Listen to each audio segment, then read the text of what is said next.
Grave digger queen here. Yes, lord. Today, boys and girls, we take on all the wayward children of the City of Furlong. So, I guess, in a way that makes me Furlong's stepmama.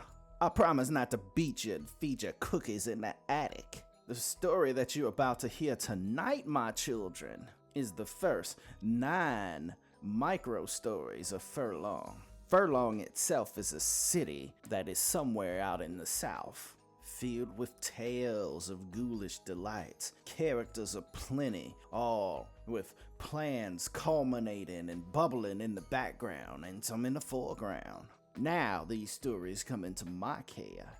Don't worry, City of Furlong, Mama will take you and caress you under her ample bosom. Seeing that these were 9 stories that didn't have quite names on their own, I will call this collection of 9 the prototype. See you at the end, children.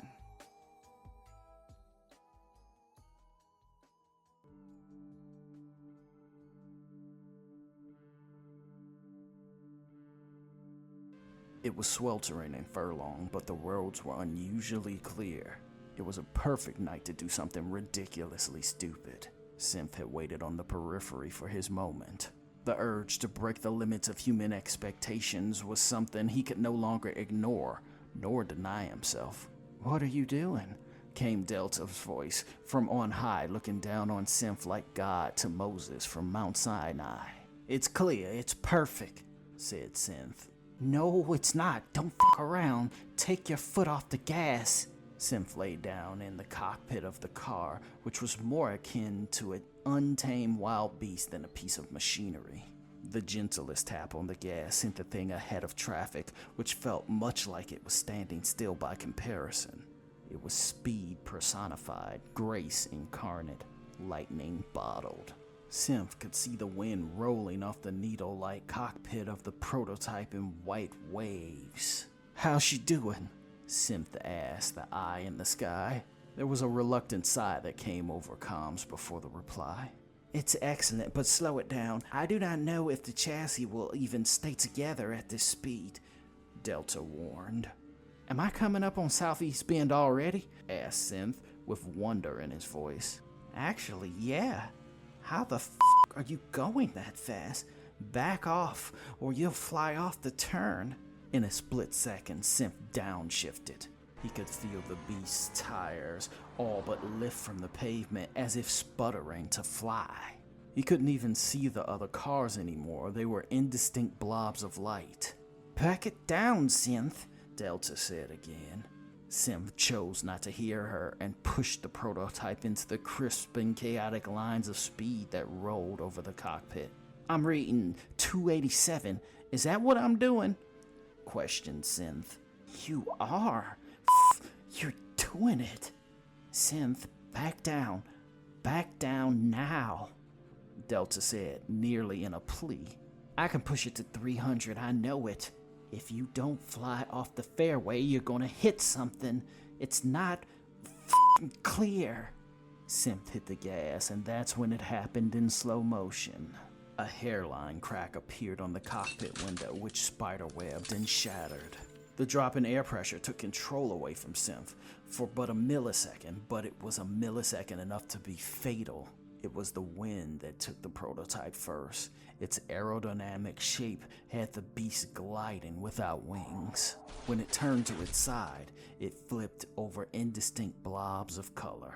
When it touched pavement, the beautiful creation cracked like an egg. It sprayed pieces of itself all over the fairway, nearly missing cars that had no way to have ever seen it coming.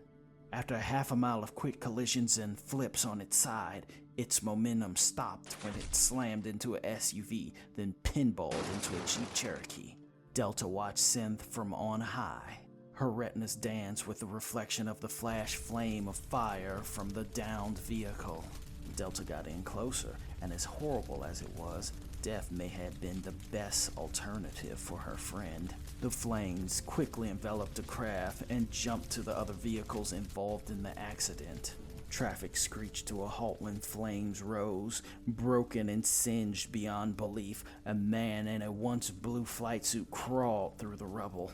He drug himself, fighting through pain that no man could rightly struggle through. His neck was twisted to the side, clearly so, even in his helmet, and his broken limbs seemed to be hanging onto skin over bone or even muscle. A brave soul witnessed this miracle and decided to meet this broken pilot halfway as to drag him away from the destruction of the flames. He was a man of strength. As he leaned down to pull the broken pilot up, he heard a growl through the helmet. He cautiously pulled the helmet off so as to not damage the man's neck any further. The head spun from his limp and broken position. It lunged at the Good Samaritan with gleaming white, hungry teeth. Its eyes were red and blank, devoid of hate or malice. Whatever this thing was, seemed to function on need over thought. Blood sprayed in fountains. The Samaritan attempted to rear back, but the man latched to him like a parasite. His spongy broken leg slowly began to twist to its true position. Its once limp arm tensed as if it was now adhering to his commands. The broken pilot limped out of the flames, dropping his rescuer dead. Synth was no longer in command. There was only the beast, the blood-crazed monster inside of him that only lived to satisfy his own need.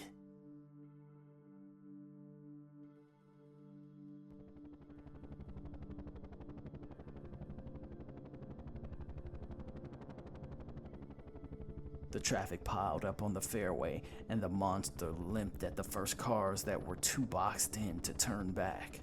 The flames erupted and the blood-soaked leech smashed into the driver's side window of the young woman, who screamed for dear life. The beast attempted to pull the woman through the broken window, but she was held fast by way of seatbelt. The monster could not rationalize in a way that a person could, so with its broken arm, it mustered strength enough to rip the car door off rather than take the extra second it needed to pull the handle. It lunged at the woman like a movie zombie and tore into the woman's neck. Blood gushed in a violent spray. Delta swung her little bird over the commotion in horror. She could see that Synth had wrecked so hard he had fallen to frenzy, and from either luck of the draw or pull of his lineage, he sought the blood over shelter from the flames. This was more than she could possibly imagine. Delta piloted the little bird right onto the fairway, despite the traffic, despite the flames. She had many reasons to stay safe and out of sight. Being Nosferatu, a clan of hideous, mouth-throwing monsters, made extended exposure to the human populace a bad idea on many levels. She kept her head down with one hand on her hood so that she didn't have to deal with the accusing eyes of strangers. Delta couldn't stand to look the fire's way, lest she fall victim to the hypnotic primal fear it instilled in her kind. Yet her coterie mate was ripping through humans in deadlock like a child through gifts under a Christmas tree. She could only imagine the sheer amount of eyes that were on him, and not to mention the potential cameras.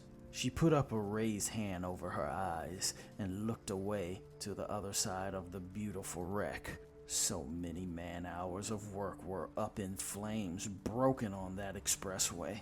When Delta pushed past the sweltering heat of the crash, there was a man laid out dead in a mosaic of his own blood.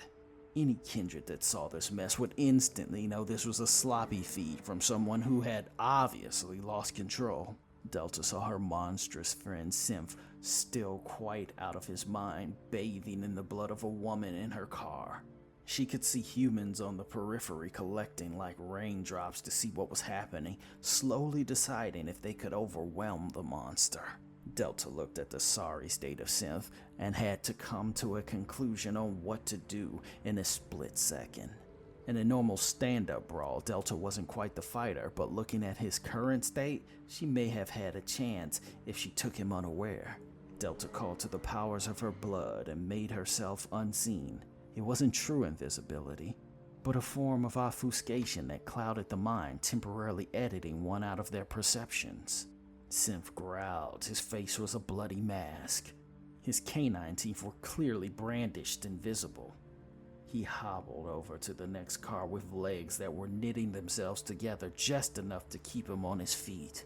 Delta crept up behind her friend, with panicked humans half fleeing, half watching as he stumbled towards his next victim. Delta got right behind Synth, and no one was the wiser. She appeared to the masses in one sudden burst of unadulterated, unimaginable violence.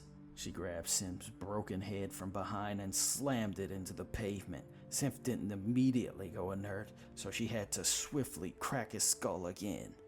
The assembled humans jumped, unable to make sense of the sudden appearance of this woman. Some reached for their phones, while others finally gathered their strength to run in and help. The first man that entered her space took a step back.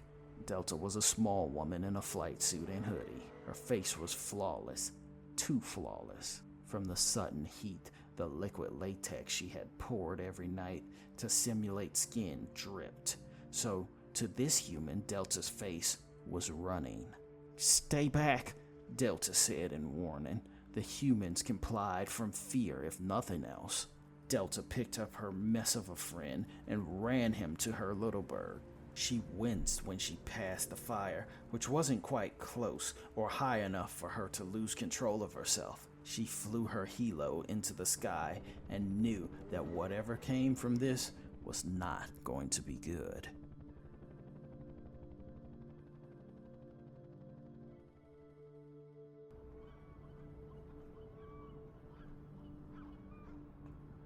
Sid had stalked the guy for a little over 20 minutes. He watched him obliviously talking to his friends at a restaurant on Lake Walk by Southeast Bend of the fairway. His prey was a mousy little man in skinny jeans. Sid couldn't help but to snicker. If he were still in high school, he would have gotten a kick out of kicking the shit out of this guy. He walked to the boardwalk, having to cross through the strip malls that had shut down for the night. Sid didn't know what in this asshole's mind made him think he was safe enough to walk through secluded places in the city without watching his back. Something about that entitled thinking annoyed him. Sure, he was going to feed on this guy, take a little blood, but leave him standing. Now he wasn't sure if he wanted him to get off scot-free for his incorrect assumption he was an apex predator, top of the food chain, with no predators to prey on him. Normally, he'd just materialize out of nowhere and sink fangs into his neck. If he did it quick enough, a human brain would nope the fuck out and go into some sort of induced haze of euphoria, which left them completely at his mercy. From time to time, you may get a fighter, but it was rare if you managed to get them without them knowing. Tonight he had other plans. Tonight he would have some fun. Sid stalked in close to his prey and dropped his mystical cloak of darkness. The human didn't immediately see him because he was so cozy and safe in the warmth of his cell phone. Sid rolled his eyes. He impatiently waited for the man to realize he was standing right behind him. He walked behind him for a full 20 seconds before losing it completely. "Hey buddy, you got a light?" Sid said. The prey turned to him, nearly bumping into him because of how close he was. Sid was ghastly, a bigger than average man in a black leather coat whose hair was dark and patchy but thick enough to somewhat cover his head. His eyes were black, doll-like, and reflective as mirrors. His skin was pale off-white and his face housed cracks and tears so numerous that he looked as if he had been broken apart but not put back together correctly. When the prey made the slow realization he was in mortal danger, Sid smiled. This was what he did it for. He brandished his fangs and watched the man run for his life. Sid bounded after Skinny Jeans, or what he liked to think of as a meal on wheels. The little human, despite his outfit and scrawny build, was unusually fast. Sid struggled to keep up. He was nearly out of the strip mall into the underground garage. There weren't many people there, but there were certainly cameras enough to make it difficult to pursue if he got that far. Sid smiled when he had a clever thought. Hey man, hold up. You're on scare tactics," yelled Sid. He summoned the name of the first hidden camera show he could think of. The man in jeans slowed down. Of course he wasn't being chased by a monster. That was ridiculous. Of course this had to be a joke. He He stopped and smiled relieved. Sid smiled too, a complete departure from his villainous visage. "Your buddy Leroy set you up," Sid said, getting in close. The man in skinny jeans' eyes went up in thought, then back to Sid. "I don't know anyone named Leroy," he said. "Oh shit, I guess you were the one I was supposed to kill," Sid said with a monstrous smile. He grabbed the man and ripped into his neck gleefully. He nearly spilled some of the precious vitae because of his convulsing amusement. When the body dropped, Sid went into fits of laughter. He dug into the seams of his jacket and pulled a phone. In not even 30 seconds, a black Challenger swung around. He didn't hesitate to toss the body in the trunk. Normally, he didn't kill these assholes, but in this guy's case, he couldn't help himself. It was too funny. Sid got into the driver's seat and a blonde-haired man in his 20s slid over. "Is he dead?" "As disco," Sid replied. The passenger chuckled. "Where are we off to?" Suddenly there was an explosion that happened on the fairway. Neither man could see it at the angle they were under the causeway, but they could hear it and feel it. Sid whipped the Challenger up to an elevated expressway and saw a car in pieces. Not quite wrecked, but destroyed. Through a fire, he saw a helicopter landing on the 4-lane highway. Sid abandoned the Challenger and ran through the gathering crowd of stalled vehicles. He didn't like to show himself too much around humans, but in this case, the moment outweighed his caution. He whistled to the closest human, who turned to see his broken face. Inhuman, but not so far gone he couldn't pass as someone who had reconstructive surgery. The human jumped. "Hey, what the happened here?" "It was a vampire. A vampire got out of that car and mauled people." Sid instantly ignored that human and waded back through the crowd while reaching for his phone and dialing. After a few rings, someone picked up on the other end. "Boss, I think we have a problem."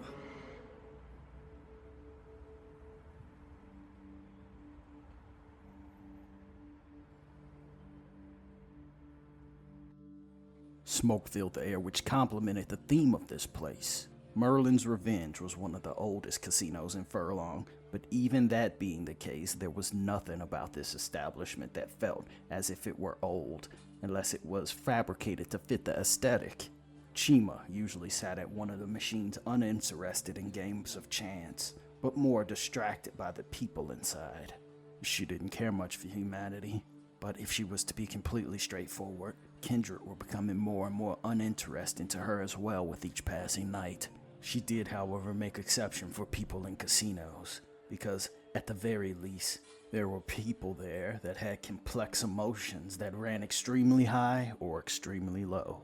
For her, humans outside of the casinos were painted in muted colors, but inside they were vibrant. The only other time they managed to burn with such passion was when they were in extreme danger or lust, which was the reason Chima was usually so attracted to old men.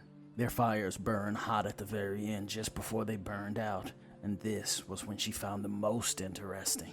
The fragrance of an inevitable end was intoxicating to her. Chima's brown eyes focused on an older gentleman playing a slot machine called Merlin's Wrath. Her legs were regally crossed and bare. They were such a smooth, deep almond brown they looked like liquid. Her black dress had slits on both sides, and one elbow slumped to the side as if she were bored. The thing about most men of a certain age, they might see her beauty, which was that of a woman eternally 22. But most would not think that she had any designs on them unless they assumed she were working an angle, and technically she was, just not one that they could easily foresee. Chima reached to her undead gifts and enhanced her charm. Her very essence became overwhelming, and even the slightest glance at her radiance pulled people in as if roped by an invisible lasso. The silver fox smiled at Chima. He was 3 slots away. When he noticed she smiled back, he did a double take. He hadn't expected someone of her beauty to give him the time of day. "Hello, miss, I'm Al," said the older gentleman. "Hello, Al," said Chima with bedroom eyes. The visual was stark. Even the implication that this 22-year-old woman could have designs on a man in his 70s would raise many questions to any errant onlooker. "Do you come here often, Al?" "Nah," Just once a month, otherwise I'd be broke. What are you waiting on, your man? Yes, I may have found him. Al blushed. Even if Chima was in fact being nice, or she was taking advantage, it wasn't as if he could stop it. Come, tell me about yourself, said Chima, who stood up and extended her arm so that Al could lead her. The old man smiled and slowly rose to his feet. They walked at a slow pace. Chima could feel the awkward tremors in Al's arm from exertion. They spoke for a few minutes about his dead wife and his fascination with the rise of reality shows and mumble rap. He was enthralled with the conversation, but when he found himself away from the casino floor and walking down a hallway, he had to ask, "Where are we going?" "For a walk, my dear. Do you not enjoy my company?" "Oh, I do." The old man stopped mid-sentence when he saw two sentries in black standing at the end of the short, secluded hallway. One of the huge, mysterious people was clearly a woman with a tide-flowing ponytail, the only thing to define her as a woman, aside from the slightly softer features. "I thought we made it clear you were not to do this here," said the woman directly to Chima. "I am above you, so I will do as I will," said the woman. "You will need to respect the sovereignty of this place, or there will be repercussions regardless of your so-called station," said the man. Chima growled hungrily. So much so Al noticed it and backed away. The woman in black made a very put-on generic smile and said with a stern and commanding voice, "You don't recall any of this. You got a voucher for $50? Go back to your gaming, sir." Al's mind blanked for a moment as if overwritten by this woman's will. He slowly turned around without regarding Chima or the sentries and wandered back to his seat. "Shameful and sloppy, something you considered of us," said the man to Chima. "Are you going to deny your share of feeding privileges?" Chima said. Her anger came from the feeling of a child attempting to coerce a parent to bed. "In this place, absolutely, there is no hunting," said the woman. "I had no intention of doing it here. You can't hunt in our grounds, then eat somewhere else. As old as you are, you should understand that," said the woman. Chima reached for the hidden dual blade she affixed to her back covertly. If she heard one more word of disrespect from these two, she would kill them dead, along with whatever humans were unlucky enough to have witnessed it. The two sentries crouched slightly lower as if mirroring Chima's stance of warning. "Will you leave peaceably, or will we have to remove you?" said the woman. "I do not know. Will you?" Chima goaded. Seconds went by, each side waiting for the other to make a move. The air was filled with quiet menace. Suddenly, Chima's phone rang. Both sides looked at each other. When the second ring happened, Chima slowly looked at the call window. It was her hound, Sid. Despite wanting to finish this show of aggression to its conclusion, she couldn't ignore her duties. "Yes," she said decisively. "Boss, we got a fucking problem. We need to meet up," said Sid from the other end. "Okay, I'm on my way," said Chima, hanging up the phone. She relaxed and walked past the two floor bosses as if nothing happened, though it was clear that neither side was going to say as such. Pallie sat on the roof of Studio Lot 11, a Formico studio, basking in the lights of night's embrace. He lazily sipped a beer. Even though it barely tasted like anything to him, the mere idea of it helped him edit over the parts of the experience that only his memories could fill. He heard the whirring of a helicopter and looked up from his midnight revelries. He saw Delta's little bird desperately landing on the pad between Studio 11 and 10. He knew there was desperation involved because Delta didn't call it in. Usually there was a courtesy notification that helo pilots made before landing on account of not wanting to disturb any film productions that may or may not have been going on at any given time. Pallie put his beer down, ignoring the hypnotic lights of Furlong. He reached into his half-vest and took a quick swig off of a flask, then nimbly slid down a long storm drain with the vigor of a young Jackie Chan. He kept his head down and held his cowboy hat so as not to lose it under the powerful propellers of the helo. He saw Delta hop out of the little bird with her face dripping, revealing the muscles of her skin. She ran to Pallie and instantly gave him a hug, as if she absolutely had to. "What in the happened?" Pallie said in his strong southern accent. We are so fucked. We have," Delta started to say. "What happened? Take it slow, okay?" said Pallie, attempting to be the rock that Delta could lean on to get her bearings. Delta frantically pointed to the little bird as if she were too flustered to explain. Pallie took in a deep breath and looked in. He saw someone burned, broken, and bloodied in the back seat. "Is that Synth?" Pallie said with rising concern. Delta looked away and nodded briskly in lieu of a response. "Is he dead?" Pallie asked with some measure of fear to hear the answer. "I don't know. He just might be," Delta spoke. Out of nowhere, a man appeared as if he had always been there to begin with. "No, he's not dead. Just sleeping," said the unusually tall man, who surely would lose his head if the helo blades were still spinning, and he rose up. "Jeez, what the Tuney?"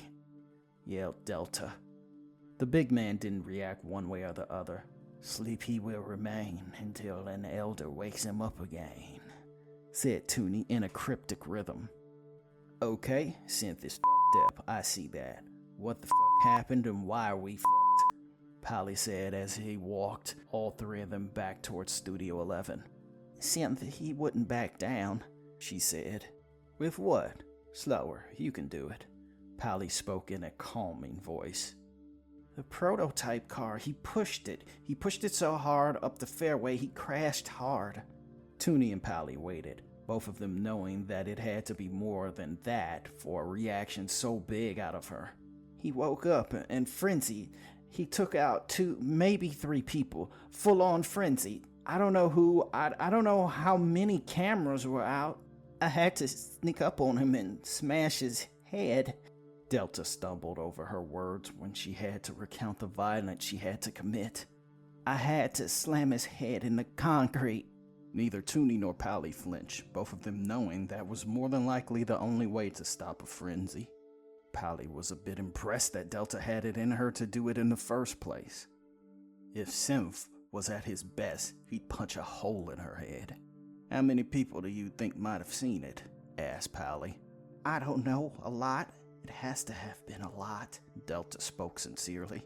The three entered the studio hangar, which was barren with only the slight remnants of old movie props and demolished sets. "We should run," Delta said in a panic. "No, not tonight, my dear, not tonight, for the eyes of the city are watching us," said Tuney theatrically while moving both of his hands to the sky towards the LaCroix building. There was a huge eye visible on the building, even at the distance they were on the wayward skyscraper. "What the can they see us?" Delta said frantically. "No, they can't see us. He's speaking in metaphors and shit, you know him. They've been running that eye on the big screen for the past few days," said Pallie to calm Delta down. The LaCroix building had the biggest and highest television monitor in the United States, if not the world, if Pallie was correct. Though he didn't know if the building had any magical properties, and the world they lived in, they couldn't quite rule it out. "Do you still have any pull with Claiborne? Maybe we could get him to vouch for us?" asked Pallie. "Yeah, but this is really big," Delta explained. "Synth doesn't wake without an elder," Tuney explained. "Maybe we'll get lucky and nobody even saw it," said Pallie. "No, not when the eye gazes at us." Tuney doubled down, even though it was merely a projection. "We may yet survive this, but not without blood," Tuney said, standing at the hangar door, oddly craning his neck to look at the roaming eye of the LaCroix building. "Look, if we run, do you have any people out of town? 'Cause if you don't, we'd have to start over from square one. I mean, I might make it, but I doubt you two would," said Pallie with a smile. Delta's need to contradict Pallie's smug comment overrode her fear, and Pallie knew it would. Delta smiled. "Okay, we stay low, we don't answer any phones, stay clear of any kindred until we can see Claiborne," said Pallie. Okay, we'll see Claiborne first before we do anything. Sounds good. Delta agreed. What will we do when the prince's hand comes to grab us? Tuney said to the other two. Well, we'll slip him until we get a Titan on our side, said Pallie, attempting to use the same grandiose vernacular as Tuney. I'll get the grease, Tuney said with a smile.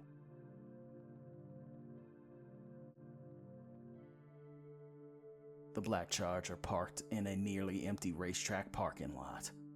In the shadow of the Coliseum, at a little after 3 a.m., two waited under a solitary streetlight amongst a massive parking lot. Sid leaned up against his ride with his arms folded, broken face and all, alongside Alan, who was an unassuming blonde man, but beautiful in comparison to him. The two watched as a black Lexus pulled up in the desolate place.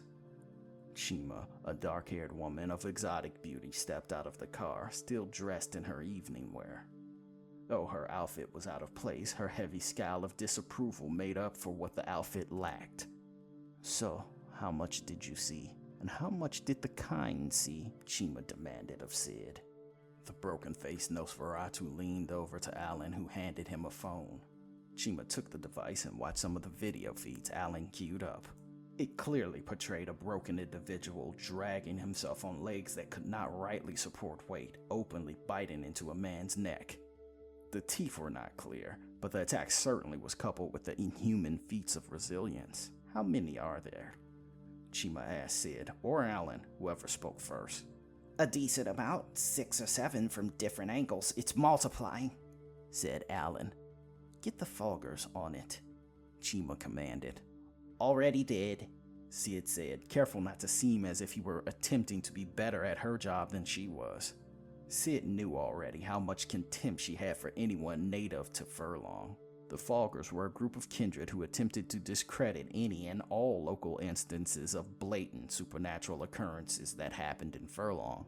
Where they couldn't digitally disappear, they physically seeded doubt by posting contradictory information or lies just to make the truth of the matter seem fake, or so messy and unreal it was hard to believe. Do we know who the kindred is? Asked Chima. Sid didn't quite know without a shadow of a doubt, but he had a hunch enough to get them started. No, but I saw a helicopter land on the fairway. That may be Delta's helo, said Sid. And do I know Delta? Should I know Delta? Chima asked. She's not really all that powerful or nothing, just some up-and-coming lick. She ain't nobody really worth knowing, said Sid. Until now, Chima added. Chima's contempt for Furlong was one of the city's worst-kept secrets, so Sid tended to have a better grasp of the kindred of the city than Chima, which was one of the reasons she worked with him. The other reason was because of how willing he was to do violence without the slightest provocation. Where does this Delta congregate? She asked. I know Formico Studios, or I think, but I don't know where. She's in a coterie with a thin blood that goes by the name Pallie, a Malk, I don't know his name, and a dude named Synth. He was a race car driver. It was probably him who wiped out, said Sid. Do you think they'd fight? Chima asked.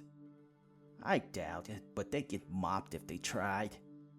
We need to move fast before they go to ground. Chima looked at her phone.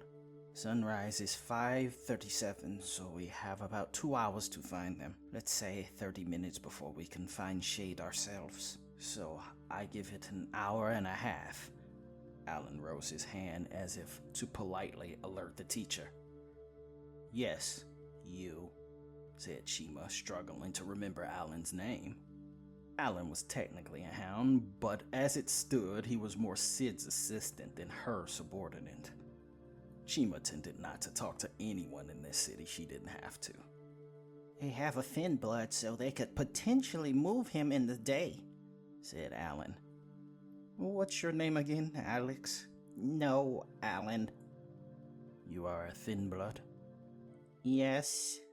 Then it's on you to make sure they don't slip away on your watch, said Chima, who had an even higher contempt for thin bloods than other kindred. We will stake first and ask questions later, said Chima, moving to the trunk of the Challenger. She knew that Sid tended to have weapons in there. When Chima looked in the trunk, she saw the body of a man in skinny jeans looking back at her with the rictus scowl of horror frozen on his eyes. "Who is that?" Chima asked without judgment. "Some asshole," Sid replied. Chima rolled her eyes and took 2 stakes that were velcroed to carpeted interior. She closed the trunk and said nothing more about it. "We move fast, we move decisively. We do not give them a chance to breathe," said Chima. "What about Kane?" asked Sid. "I could not get in touch with him. If you can, tell him to meet us at Formico Studios. Are there any other questions?" asked Chima. Alan slowly raised his hand. Chima stared at the thin blood with monstrous eyes that were deathly thin on patience. Alan lowered his hand. "Now is not the time for indecisiveness," Chima said before walking back to her car and peeling off.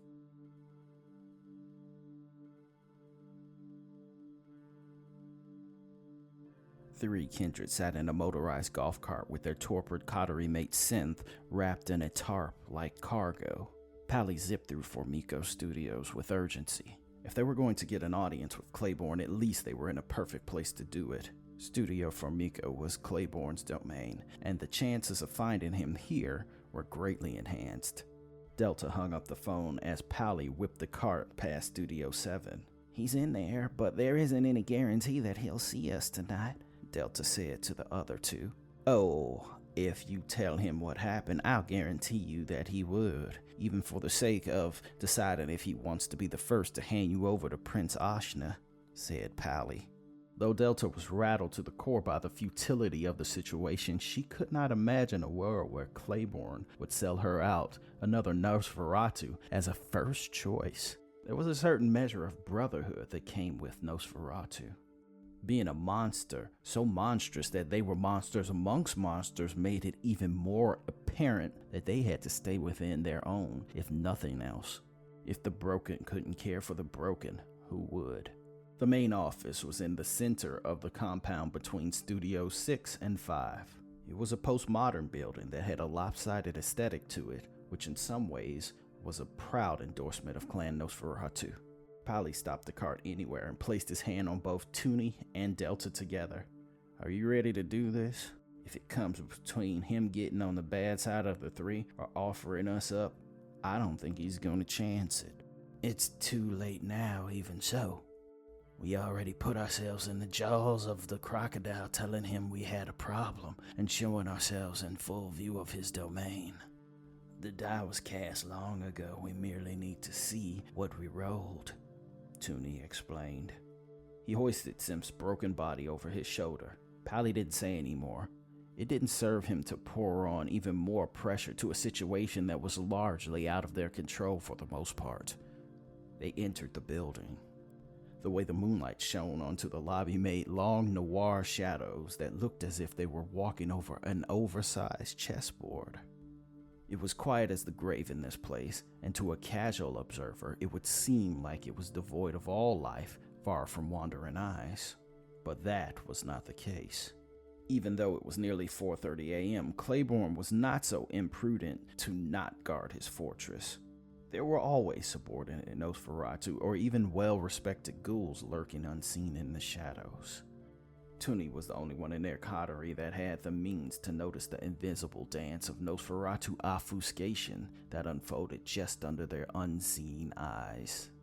He, being 1 foot in the dreamlike haze of insanity himself, made him question everything he saw as it was, so his mind expanded out into the realm of the supernatural. As the three walked through the eerily quiet, MC Escher-like structure, an elevator opened with no one aboard. As they approached, it already had the number of the floor punched in. "I suppose we go up," said Pallie. The doors of the elevator ominously shut. They traversed the floors in silence. When the door sprang open, it revealed a long, dark hallway with very precise lights lit to shepherd the way to where they presumably were meant to go. The three did not even think to deviate from the path. The The strong high door at the end of the hall was masterfully lit, as if it were taken from the frame of a German expressionist movie.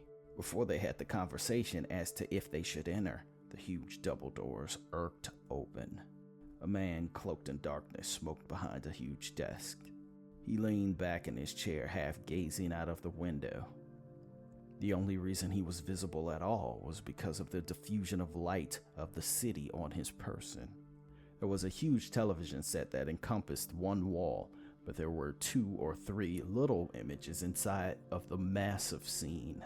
All the scenes were set to social media footage of the huge crash and subsequent vampire attack. Delta wanted to blubber and explain herself immediately, but Pallie put a hand on her shoulder. It was a tactic that he recognized from all the way back when he was in grade school. A scare tactic meant to rattle someone so that they might accidentally tell more than they knew because you assumed they knew more than they did. A deep, gravelly voice that held the weight of command spoke through the smoke and dark. "Made a mess out there, did we?" they said before exhaling a long strand of smoke. "Yes, sir, we did," Pallie said calmly, but with a hint of respect and penitence. "I'll admit, I'm glad you came to me first. It shows me respect. Or was it fear that Prince Ashna would judge you harsher?" Pallie couldn't see Claiborne's eyes, but oddly enough, he knew that he addressed Delta, the only other visible Nosferatu in the room. Unfortunately, Delta didn't pick up on the same cue that Pallie did, so he bumped her to get her to speak. "Oh, sorry, I thought it would be best to tell you first, seeing we live in your domain. Though your indiscretion didn't happen in my domain, so I'd really want to have to vouch for you, wouldn't I?" said Claiborne. "Yes, I suppose you would, sir," said Delta. "I suppose you can see what the next question I will ask you will be." Delta, being a bit overwhelmed by the moment, did not. Pallie cut the emptiness and said, "What can we do for you?" "Yes, this is what I was going to ask you, because this," said Claiborne, putting more social media comments and reaction videos on screen, "is not a small thing you did." "I know, sir, but we can make it up to you. If you'd allow us," Pallie started to say but was cut off. "No, I want that one to speak," said Claiborne as a black-gloved hand cut through the shadow. Tuney didn't waste words. "You won't help us, but you will. But only after a blood tax is paid." "I knew I shouldn't have asked you to speak," said Claiborne with a chuckle. "But your friend is right. I won't help you. But because of how you stood together, I will not harm you either. I commend you for coming straight to me, for not immediately putting the blame on your torpid friend, who by all accounts most likely was the culprit. For this, I shall let you pass in peace. The punishment you will receive out there will far exceed whatever I might have inflicted upon you. If I were to give you any advice, stay together for as long as you can, because as the years melt away, so too will the glue that binds you," said Claiborne. Pallie nodded. He wasn't put off by Claiborne's move of neutrality. In fact, in this case, being neutral was the closest thing he could imagine to help in their dire situation. They ventured back through the shadowy hall and now had to think where they might hide until the fires died down. Pallie thought maybe he could go to the prince alone and bargain so that the others would know if they were in danger. Whatever they did, if it didn't happen tonight, they would get no other moves.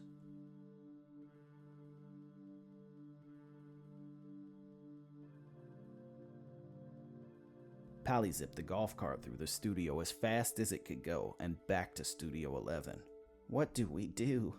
asked Delta to whoever would answer. "How much gas you have in your little bird?" Pallie asked. "About 2 hours, maybe more." "Okay, I think okay," Pallie said, but his brain stuttered to think under the extreme pressure. "Okay, you have allies at Corona Station, right? I want you and Tuney to go there. It's Elijah. I don't think the prince would break that, at least not right away." When they come for me, I'll test the temperature, see how willing the prince is to deal. If I think she's calm, I'll somehow work the color green into my conversation.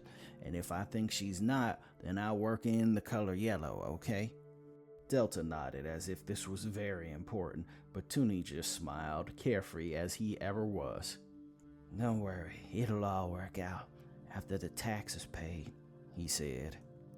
I hope you're right, because if we're going to try to stay in this city, we need this to work, Pallie insisted. He stopped the cart at Hangar 11 and prepared everything he thought that his coterie mates would need to lay low. Tuney placed Synth's inert body in the little bird. Delta did a pre-flight check. The propellers whirred to life. Pallie ran ducked down with a duffel bag slung over his shoulder. Tuney leaned down low and hugged him as if he was unsure they'd meet each other again. Until next time, my brother, Tuney yelled over the helo noise. Until next time, Pallie said, patting his friend on the back. Pallie looked over into the darkness of the studio lot, and there he saw a glint of light. What? Suddenly a figure appeared in front of him, preceded by a gust of wind. Before he could blink his eye, a wooden stake appeared in his heart. His attacker turned towards Delta before Pallie dropped. Delta's eyes could barely register the horror of it all. She got out the words, "Wait!" before a wooden stake penetrated into her chest, paralyzing her in place. A singular blood tear rolled down her cheek. Tuney grabbed the incredibly fast woman with both hands, which was the only way he could be sure she would stop moving. He stared her in the eye and commanded her to stop, using all the power the gifts of the blood could give. But whether she was too strong or she couldn't hear the command over the howl of the little bird was unclear. Tuney could clearly see that this woman, this ghost, was the Sheriff of Furlong. Before he could get a grip on her to plead his case, to say another word, her battle lust took over. She whipped her arm around his so fast he couldn't see it. With leverage and a rapid push, the master of the battlefield rose Tuney's head up and let the propellers of the little bird do the rest. Delta watched in mute horror, unable to move as her coterie mate's head spun away from his body. Tears of blood rolled down her face. Out of nowhere, predatory talons ripped into the sheriff's back. She may have been fast, but if she couldn't see a hit coming, she couldn't sidestep it. The talons reached into her back violently, tore through flesh, and grabbed at her spine like a handle, yanking her to the ground. Pallie slammed the sheriff down with claws in her back and a hole where the stake was. The sheriff thought to put Pallie away quickly and put him in a torpor, but her unwillingness to learn the names and faces of those she intended to rule bit her in the back in the most literal way. When you stab the thin blood in the heart, they did not fall into torpor as nearly all kindred. Typically, they just died, but in this moment, Pallie was too angry to die. He was on his last legs even still. It took most of his strength to knit himself back together. He did not let the sheriff's spine go. He saw the hound Sid running across the hangar. He would lose, he would die, but she didn't have to. Pallie took the stake out of Delta's chest. The Nosferatu took a long, dramatic breath that was merely a remembered affectation of a time when she was alive. "Go, get out of here," Pallie yelled as two curved blades severed the hand that held the sheriff. She expertly spun with two Gurkha blades in hand and attempted to slay the pilot. As quick as she was, Pallie absolutely knew what she would try, so he was already diving in front of her, so that he could deflect the final death that would befall Delta, so that it would befall him. The death blow didn't come. A man who was unseen grabbed the sheriff at the wrist. He was a Nosferatu. He knew him. His name was Magic. He was one of Claiborne's men. Another Nosferatu appeared out of nowhere and interposed himself between the sheriff and her prey. When Pallie glanced over, he could see that Sid, the hound, was being detained by two previously unseen Nosferatu, or ghouls. That much Pallie couldn't tell. "Before you continue, Claiborne would like to speak with you, Sheriff," said the Nosferatu holding Sheriff Chima's wrist. The sheriff looked at Pallie and Delta with fire in her eyes, enough to burn them both. She cracked the bones in her neck menacingly, healing her spine to its proper alignment. She held, if only for a moment, for as long as her pride would allow. The other Nosferatu politely reached into the little bird and turned it off. Delta looked at their mutilated ally, who was too broken to be mended. She hugged Pallie, and he hugged her back, minus his right hand. Across the lot, an Audi moving so quickly it left dust clouds in its wake appeared. It abruptly came to a screaming halt as close to the action as it could. A man in black stepped out of the driver's seat and opened the door for a tall Nosferatu in a fine silk suit. His skin white, his head bald, his ears and eyes bat-like. He kneeled down at Tuney's decayed head, and with his gloved hand, he turned it to face him respectfully. "Blood tax indeed, my friend," Claiborne said, half in lament, half to answer the riddle he posed to him earlier. He looked down in quiet reverence for the dead, then to the band of neonates. Something in them trapped him in a long-forgotten memory. The memory of frenzy loss, of bonds so strong he couldn't imagine them severed, of innocence lost, and in that moment he spoke. "Sheriff Trema, while I respect your duty, I can't allow you to dispatch any more of the kindred under my protection, in my domain. You may consult the prince, perhaps call a primogen meeting, but these kindred are under my care. You have my word, they will not take flight." Shima all but rolled her eyes, but the way Claiborne's men were postured told her this was not a request. "You shall be hearing from me soon, Counselor Claiborne," said Shima. Before she left, she stared Pallie and Delta in their eyes as if marking them for death. Delta was a bit scared, but Pallie returned her fire with fire. He knew he couldn't hurt her, but one day, if he ever could, she would pay for what she had done this night.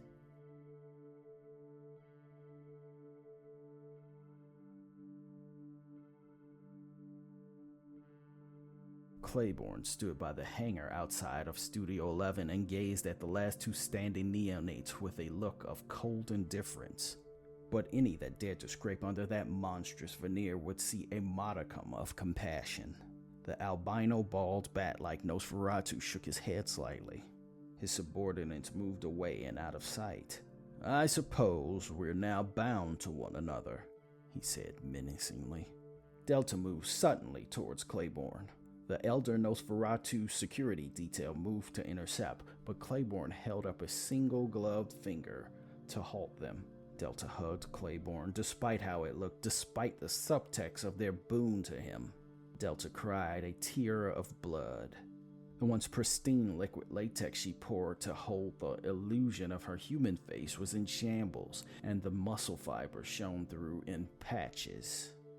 Thank you," said Delta with true gratitude. The ice that was sculpted onto Claiborne's face chipped ever so slightly.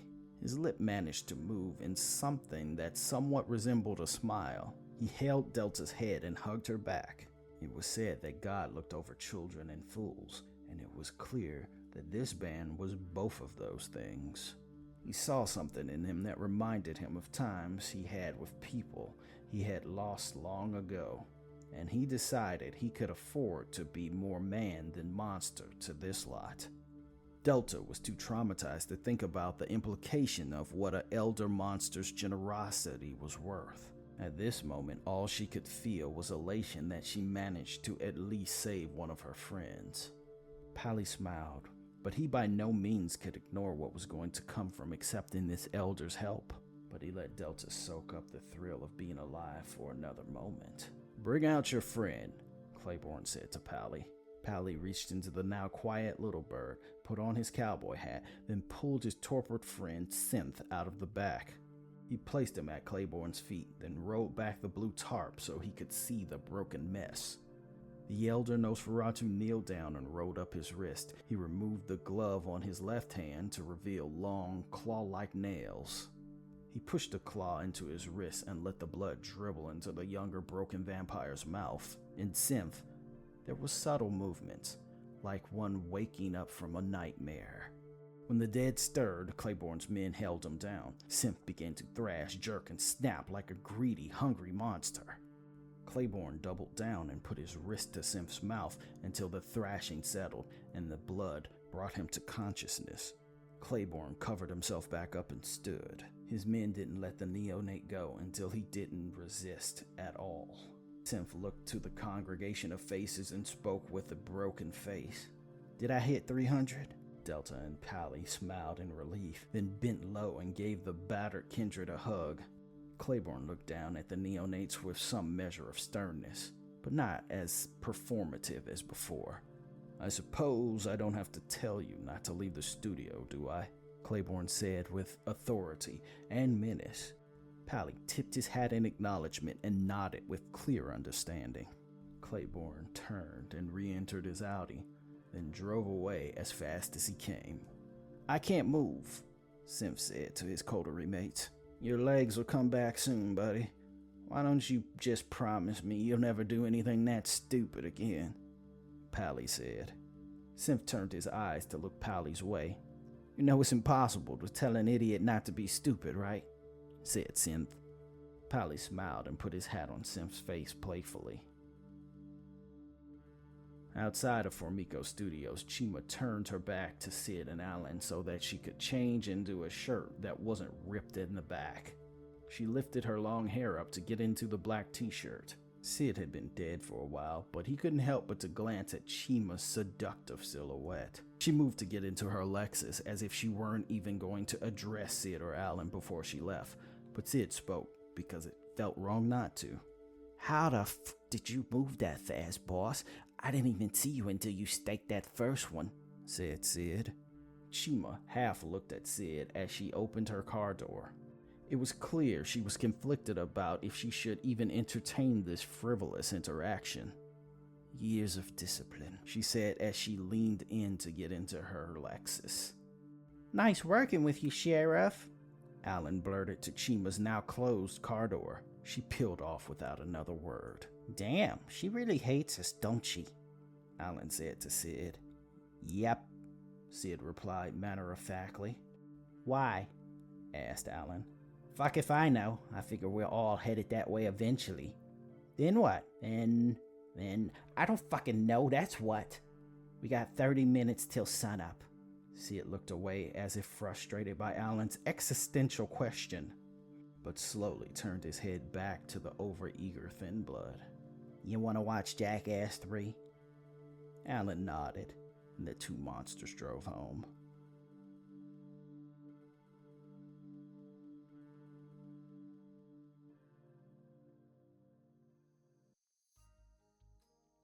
The City of Furlong started off strong, so strong. Your queen here has decided that she will release all the stories of Furlong in these big lump sums.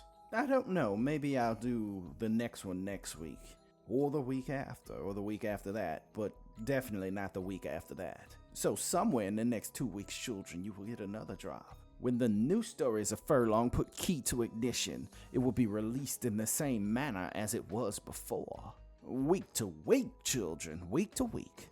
Look for the new tales in perhaps a month. Let's say a month.